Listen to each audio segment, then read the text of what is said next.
Hello, you wonderful people, and welcome to another episode of Not Too Comic Book. This being a show where we talk about TV shows that are adaptations of comic books. For today's episode, I'm going to talk about Kaiju number 8, season 1, episode 2. Another great episode. A lot of really interesting things went down in this episode, so let's break it down. So we're immediately picking up where the last episode left off, and Kafka does not know his own strength and is accidentally destroying the hospital after scaring that old man, who we later on find out is 103 years old, which I thought was hilarious. I love that when he's actually being interviewed like later in the episode, you can't even make out what he's saying because it sounds like incoherent nonsense a little bit, so I thought that was interesting.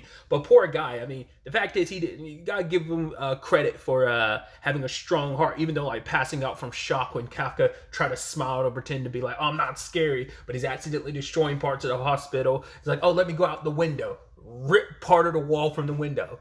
Cool. Oh, let me jump out the window with Ichikawa. Oh, I'm going a little further than you.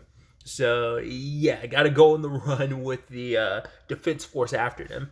There was that moment where Kafka ends up, like, transforming into an even more, like, grotesque, like, mutated form. But the moment he ate a bird, which, pretty disgusting, he ended up being fine. I mean, it's disgusting because it's like, oh, man, the poor bird was, like, alive and just immediately got eaten. So I'm curious if it's kind of like use whatever example you want to use, like a vampire needing blood, a zombie needing brains. Like if you go by like iZombie rules, it's like if you don't eat brains on a consistent enough basis, you will revert to full-blown zombie and you'll lose your humanity. You just become a mindless monster. So I'm wondering if that's the same thing for Kafka.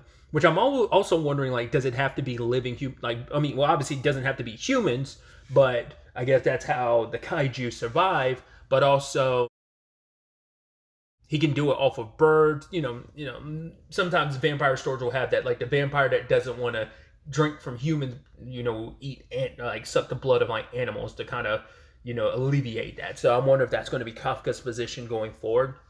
But I was also about to ask, I wonder, can he devour other Kaiju? And if he does, are there any benefits to it? Will he like gain more power by doing that? Or is it going to be a thing of, it's kind of like yucky? Like some storylines make it so like vampires can't eat or drink dead men blood because it'll either poison them or kill them or just taste nasty. Either way, I'm wondering if that's what it's going to be like. So, but while a duo is making their run, a kaiju ends up attacking in a nearby area. So I wondered, is it very rare to have multiple kaiju like sightings at the same time? They I guess it probably comes up, but I guess it doesn't come up that often because maybe kaijus are territorial. So, like, when one's active, the others are least likely to be active. There's so little we know. We're so early in the series, but I'm curious if, like, do the kaijus have a leader? Is there a hive mind type of thing? Do they, like, issue orders? Like, I'm curious to find out more on that front. And whether or not there's validity to what I said about there being territorial, so maybe that's why there's only one at a time. So because they almost seemed shocked that there was more than one, but they also were like, they were prepared for it, so like, let's just split up. Mina's squad goes chasing after the new kaiju, which this is a nice opportunity because it distracts the defense force, making it easier for them to get away. But despite all that, Kafka couldn't let it go, even though it seemed like he might, but he wanted to take the chance someone else could get hurt. But it's like, right, I can actually do something in this body of mine, because he'd almost thought like, yeah, with this, like, he even asked Ichikawa, do you think I could become a part of the defense force? He's like, no, you idiot. The moment they see you, they're going to kill you. He's like, I thought that was going to be the case. But it's like, no, I have this power, I have this body. And luckily he did what he did because the defense force wouldn't have gotten there in time to save that girl and her mom. You're just kind of like, the fact is, it's kind of lighthearted now, but you're like, with the nature of this story, it's going to get dark and depressing because there's definitely going to be casualties. There's not going to be everyone going to be making out of this situation. I don't know if it's going to be, this feels like it could easily be invincible levels of destruction and devastation, but I don't know if it's going to get like that, like heartbreakingly depressing with just like it's probably not going to be that rampant amount of death, but the body count will probably, but we're so early on, it's like, let's not depress you. Maybe not. Maybe it's typical shonen fashion where it's like, yeah, things are a little more upbeat and comedic, throughout the series, but especially in the beginning. And then as time goes on, the tone starts shifting more dramatic in some regards, and you start getting into the darker stuff. So we'll see how the tone plays out going forward. But like, I was actually kind of scared. I'm like, I don't know, because I thought is there a chance Kafka won't show up? And I was like, he'll probably beat himself up, knowing like I could have done something, but I didn't. Luckily, he shows up. The little girl is obviously scared to see him, but it's like, no, I'm not here to hurt you. Ichikawa, get them out of here. But he's going to I'm going to fight this kaiju.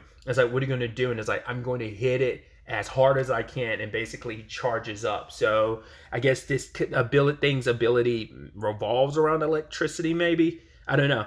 I guess he's just driven on instinct. I mean, he seems he's tough enough on his own. Like, the base level is there for Kafka. He just doesn't have, I think, the confidence in himself as well as like the body of a kaiju to kind of compensate. But yeah, just one good uppercut. I cannot say the word uppercut without thinking about Dan, celery man uppercut.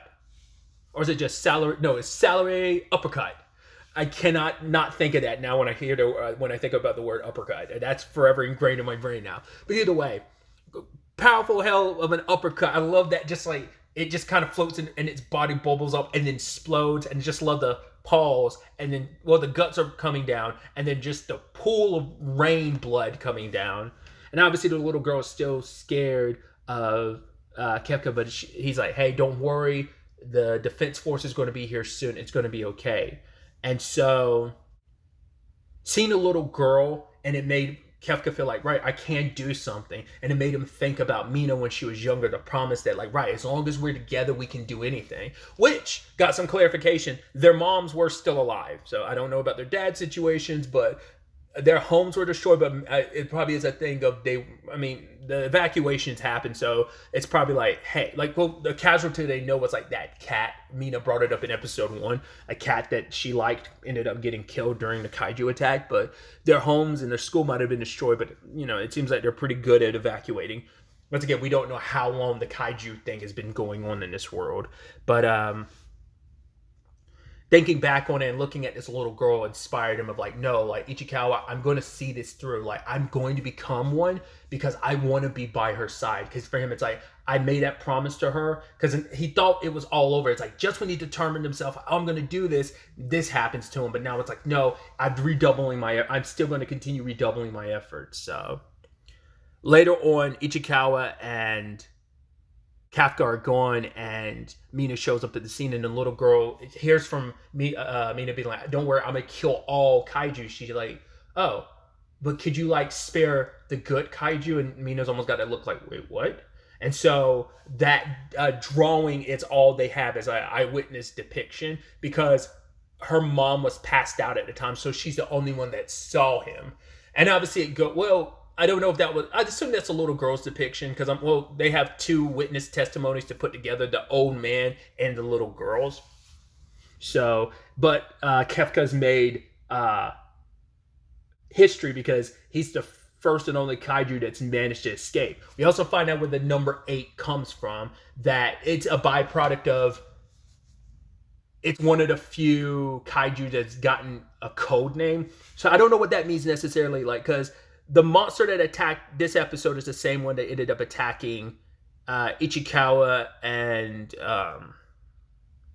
Kafka last episode. So I wonder if if that thing is labeled by a code, or do they give special kaijus the code name? Like others just, because like the other one, because that one did have a specific name. It's like Kefka called it by something else specifically last episode. So I'm wondering what, I guess unless they have a complete, maybe you get a regular name once they've kind of dealt with you, and once it's the species, it's like the genus and the family and the species type of conversation. Maybe that's how that operates. But yeah, we time skip 3 months.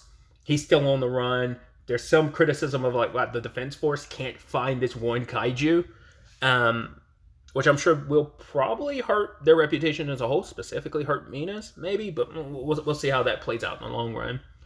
I guess because he hasn't been caught, I guess Kafka hasn't shifted up because it's like, well, they're on high alert now and they're looking for you. Even if you want to help, you kind of have to just leave it to the defense force. But the way he talks about it later on, it seems like every once in a while he'll still slip into that form without even realizing it, you know. And I love that, like, there are partial transformations, which I'm curious to see if he's able to utilize that later on. Because he's doing a partial transformation accidentally where he's like, okay, my face is normal, right? But it's like, no, you still have your kaiju mouth. I'm curious if we're going to have that situation where, like, he can, like, partway through a fight, like, partial transform, like, his arm and then attack. I was trying to think to myself, like, what am I thinking of that has partial transformations? I'm like, oh yeah, Tower of God does.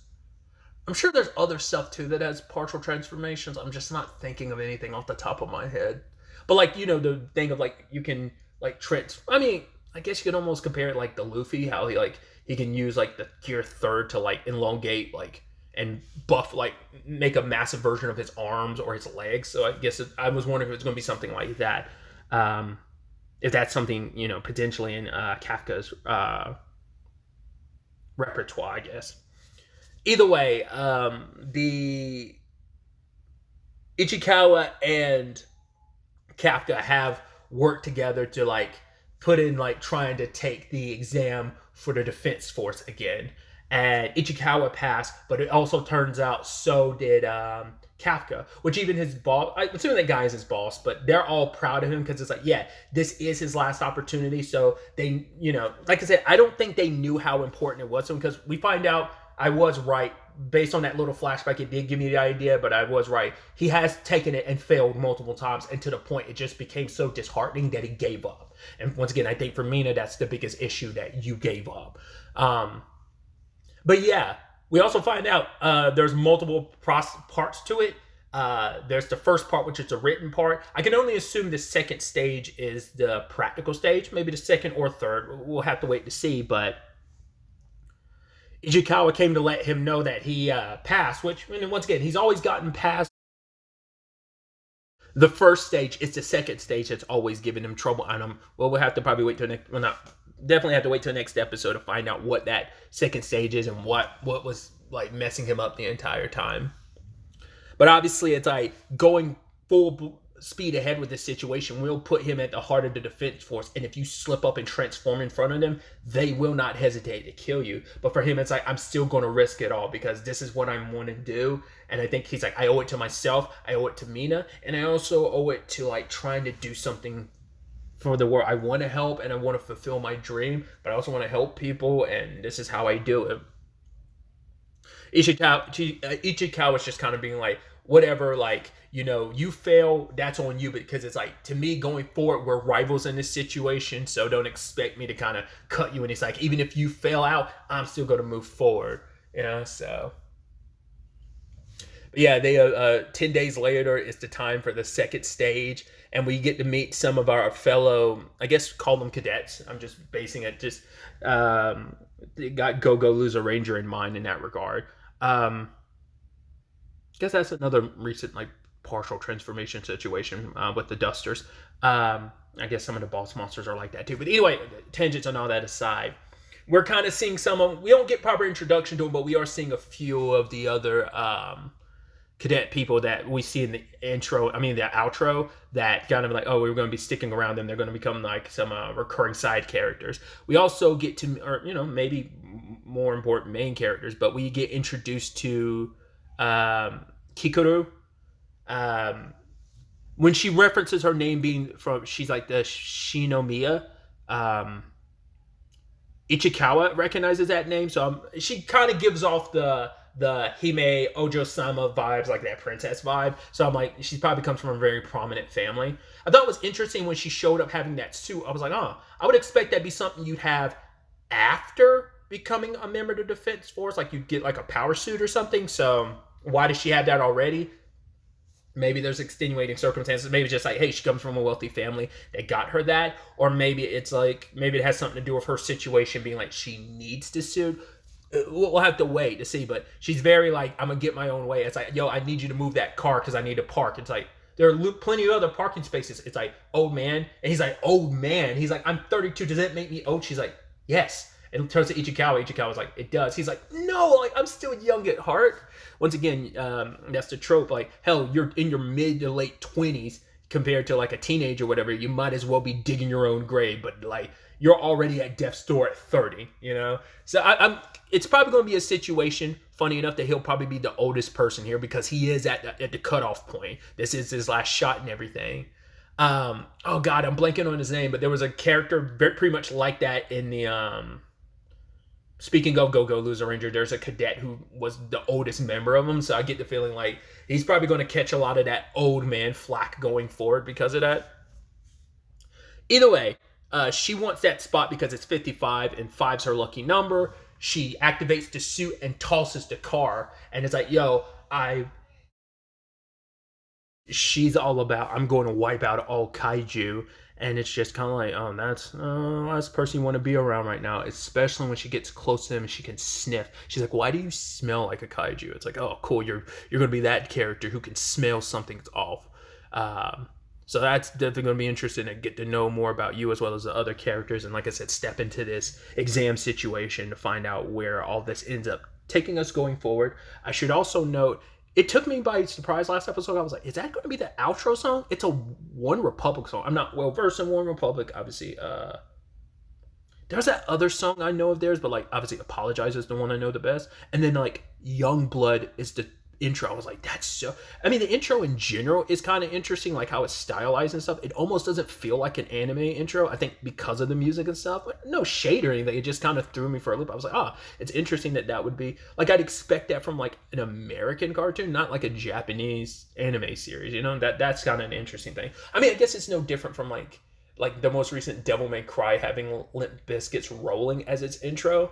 Even though it's like an American production, it's still stylized like an anime. So it's just, it just kind of throws me for a loop. So it kind of gives that same energy. But like, yeah, the interesting like aesthetic of the intro is so interesting because it doesn't feel like that'd be for an anime. That feels like that could be, I mean, obviously like the way it's designed and stuff, you could still apply that to like a live action TV show, but it feels like a TV show. It doesn't feel like it'd be something from an anime, but either way, just interesting choices for the, intro and outro song. So I just thought that was just interesting and I wanted to comment on it. I'm not well versed in Youngblood's discography. Like I've come across some of his music. Usually it's been like situational, like he's featured on someone's song. That's my only like connection to him. I don't know if I've heard a Youngblood like solo song of like a song that's his, but yeah, either way. But yeah, I've kind of run my mouth off long enough. I'm very interested to see where the next episode ends up taking us going forward with all of this. But really, that's all I wanted to talk about. Until the next time we meet, be happy, be safe, live life to the fullest, and enjoy it. Good day and goodbye.